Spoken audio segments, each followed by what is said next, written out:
स्वामी जी, हरि की नगरी हरिद्वार में और गंगा किनारे आप श्रीमद्भक्त कथा का आयोजन कर रहे हैं। ये पूरा कार्यक्रम किस तरह का रहने वाला है? जय श्री राधे। बांके बिहारी सदगुरुदेव भगवान की कृपा है कि माँ गंगा की सन्निधि में श्रीमद् भागवत कथा का आयोजन हो रहा है।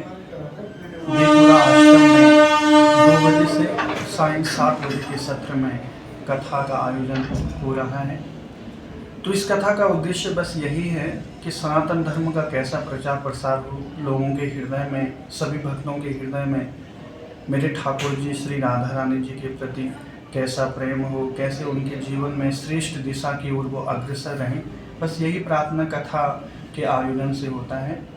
और हर किसी का, बहुत सारे ऐसे भक्त हैं जिनका जीवन बदला है, बहुतों ने नशा छोड़ा है, मीट मांस मदिरा ये चीज़ें छोड़ी है। तो यही कथा के आयोजन से ही ऐसे दिव्य कार्य होते हैं और सत्संग की धारा ऐसी निरंतर बहती रहती है। हाँ स्वामी जी, हरिद्वार में कितना बड़ा महत्व इसका हो जाता है कथा का? हाँ जी, हरिद्वार में की पावन भूमि में जो लोग इस रसास्वादन के सन्निधि में आते हैं उनका तो उद्धार होगा ही होगा।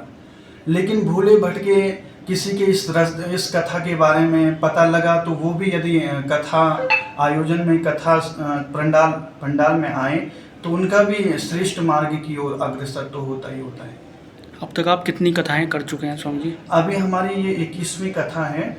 इससे पहले हम बद्रीनाथ चमोली में हमारी 2 कथा करके हम अभी यहाँ आए हैं और यहाँ कथा के बाद हम वृंदावन वापस।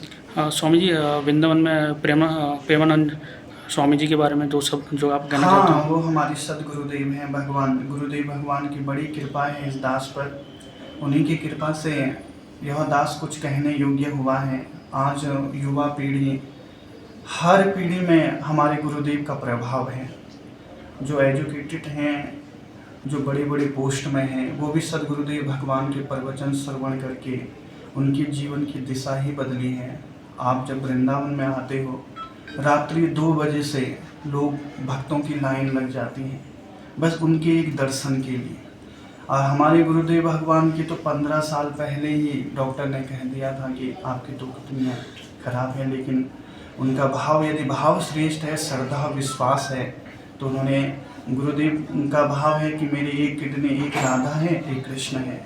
अब आप तो सभी जानते हैं गुरुदेव भगवान, लेकिन आप किसी डायलिसिस के कोई भी साधारण मरीज हो, उनके मुखमंडल को देखिए और हमारे गुरुदेव भगवान के मुखमंडल को देखिए, ऐसा आपको प्रतीति नहीं होगा कि ये डायलिसिस हर 4थे दिन में डायलिसिस होता है। लेकिन श्री राधा रानी जी की कृपा है, तभी सभी भक्तजन जुड़ रहे हैं और उनके अपने जीवन को श्रेष्ठ दिशा में ले जा रहे हैं।